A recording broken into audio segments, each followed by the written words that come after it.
आहेत ना, मग त्या कुबड्या नाहीत तर काय नाकातल्या कानातल्या बुगड्या आहेत का घेऊन फिरताय? कुबड्या आहेत, पण गरज सर्व वैद्य मरो,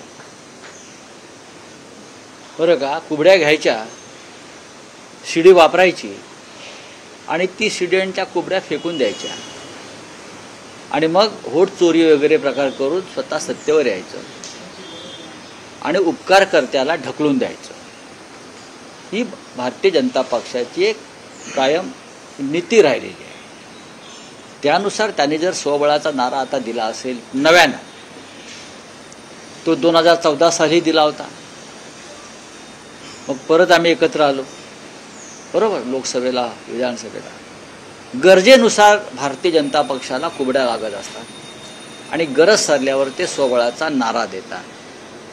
आता अजित पवारांची गरज आहे कारण त्यांना शरद पवारांचं घर फोडायचं होतं. मिंद्यांची गरज आहे कारण त्यांना बाळासाहेब ठाकरेंची शिवसेना फोडून दाखवायची होती, मराठी माणसाची एकजूट फोडून दाखवायची होती. आता मला वाटतं त्यांचं ते कार्य संपलं असल्यामुळे त्यांना कुबड्यांची गरज नाही असं अमित शहा म्हणतात. ते त्यांच्या व्यापारी नीतीनुसार वागतात. आधी फोडाझोडा राज्य करा आणि मग स्वबळाचा नारा द्या. ही ईस्ट इंडिया कंपनीची नीती. हे गुजरात पॅटर्न महाराष्ट्रात ते राबवत आहेत. पण भारतीय जनता पक्ष कायम कुबड्यांवरच राज्य करत आला.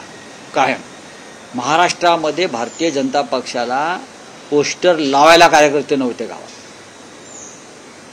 पहिल्या निवडणुकीत जेव्हा युती झाली तेव्हा भारतीय जनता पक्षाला या महाराष्ट्रात कोणी ओळखत नव्हतं, पोस्टर लावायला माणसं नव्हती. हिंदुहृदय सम्राट बाळासाहेब ठाकरे या महान नेत्यानं हिंदुत्वाच्या मुद्द्यावर शिवसैनिकांना आदेश दिले की भारतीय जनता पक्षाचंही काम केलं पाहिजे. कुबड्या काय सांगतात? हे आम्हाला कुबड्या शिकवतात, सांगतो ना मी. बाबरीनंतर देशभरात आम्ही निवडणुका लढणार होतो.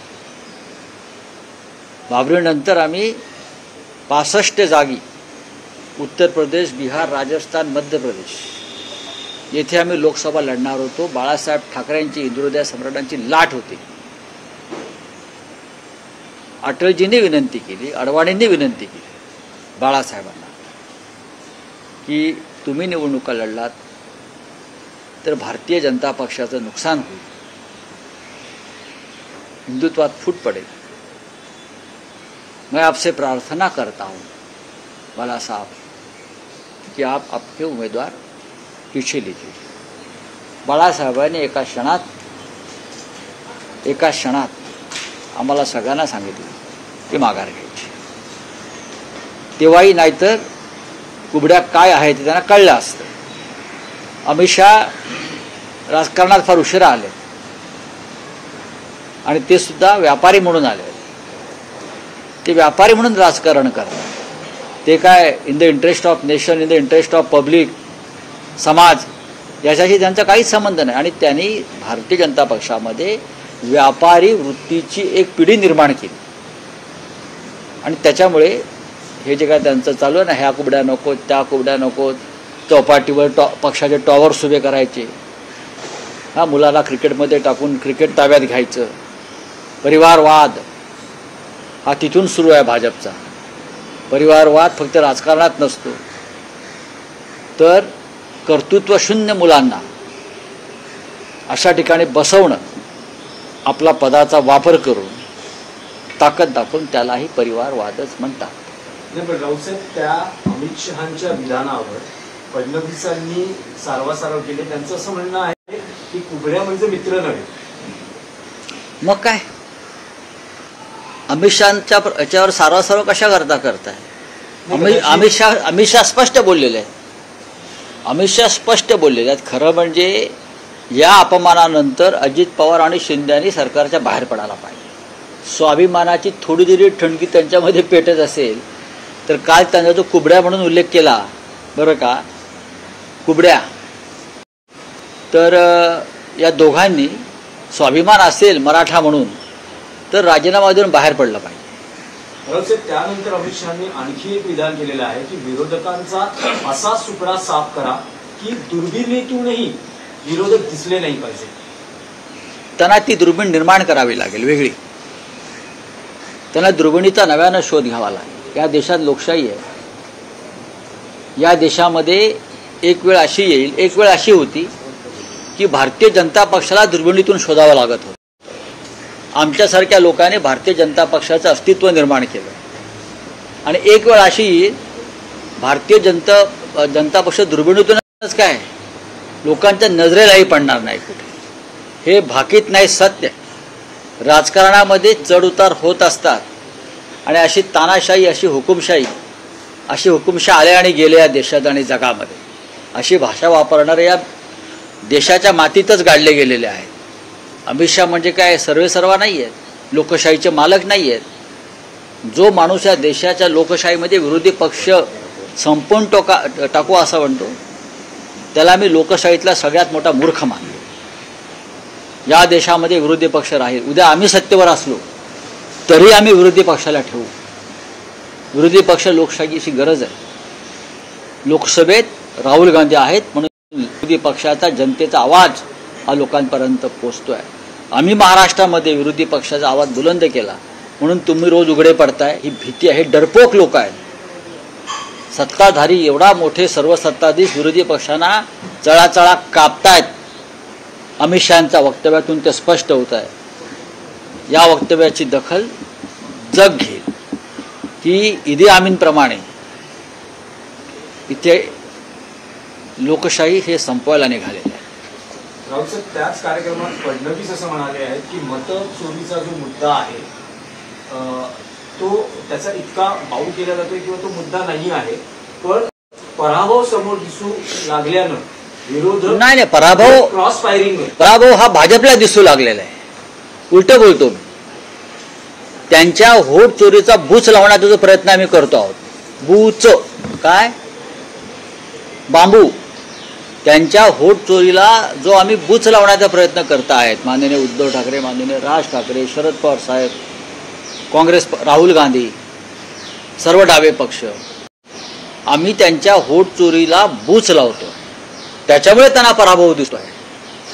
आम्ही लोकशाहीची बूज राखतो आणि तुम्ही पराभूत मनस्थितीमध्ये आहात आणि म्हणून तुम्हाला व्होट चोरी, मतदार याद्यातले घोटाळे करून निवडणुका जिंकायच्या आहेत. ते आम्ही करू देणार नाही, ही तुमची भीती आहे. चला बावनकुळे उद्धव ठाकरेंना आजगर वैफल्यग्रस्त म्हणतात.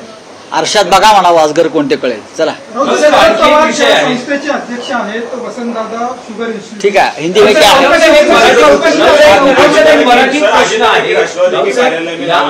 याआधी राज ठाकरेंनी असं म्हटलं की जोपर्यंत मतदार याद्या दुरुस्त होत नाही तोपर्यंत निवडणुका नको. काल उद्धव ठाकरेंनी तोच पुनरुच्चार केलाय की जोपर्यंत मतदार याद्या दुरुस्त होत नाही तोपर्यंत निवडणुका नको. तर एकूण असं मानायचं का की ही वाटचाल सुरू झाली आहे की समजा जर मतदार याद्या दुरुस्त झाल्या नाही आणि तरीही निवडणूक घेण्याचा प्रयत्न एक लक्षात घ्या, तर तो प्रयत्न हाणून अत्यंत गंभीर स्वरूपाचं गुन्हेगारी कृत्य मतदार यादीमध्ये आणि निवडणूक प्रक्रियेमध्ये भारतीय जनता पक्ष निवडणूक आयोगाच्या मदतीनं करत आहे. ते आम्हाला हाणून पाडावं लागेल. हा त्यांना इशारा आहे.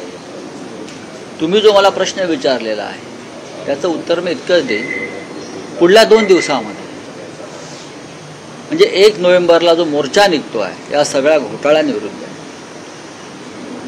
त्याच्या आधी 2 दिवस बहुतेक गुरुवारी सर्व पक्षीय नेत्यांची एक बैठक होईल आणि त्यात पत्रकार परिषदेमध्ये या विषयावरती तुम्हाला खुलासा केला जाईल.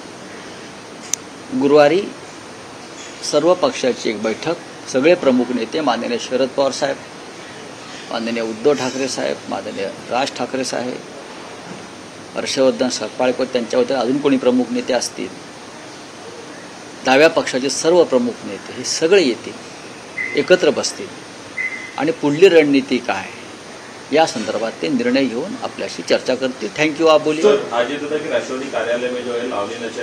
ठीक है. अमित शाह ने बैसाखी का सहारा नहीं लिया, ऐसा कर बात कर. देखिए, अमित शाह की पूरी राजनीति बैसाखी के ऊपर ही चली है. उनके पार्टी को 25-30 साल पहले कौन पूछता था, कौन देखता था. हर स्टेट में बैसाखी लेकर ही सत्ता पर आए. बढ़ गई पार्टी। अब बिहार में बैसाखी नहीं है नीतीश कुमार जी की, नॉर्थ ईस्ट में सरकारें बनाते हैं, बैसाखी नहीं है। महाराष्ट्र में तो 2-2 बैसाखी है। तो क्या करेंगे आप? निकाल दो, अभी निकाल दो। हमारी बैसाखी शिवसेना के साथ रहकर महाराष्ट्र में और देश में बीजेपी का जो वो बढ़ गई पार्टी इनकी, वो हमारी बैसाखी थी। हमने उनको खंधे पर बिठाया। कौन महाराष्ट्र में उनको कौन पूछता था?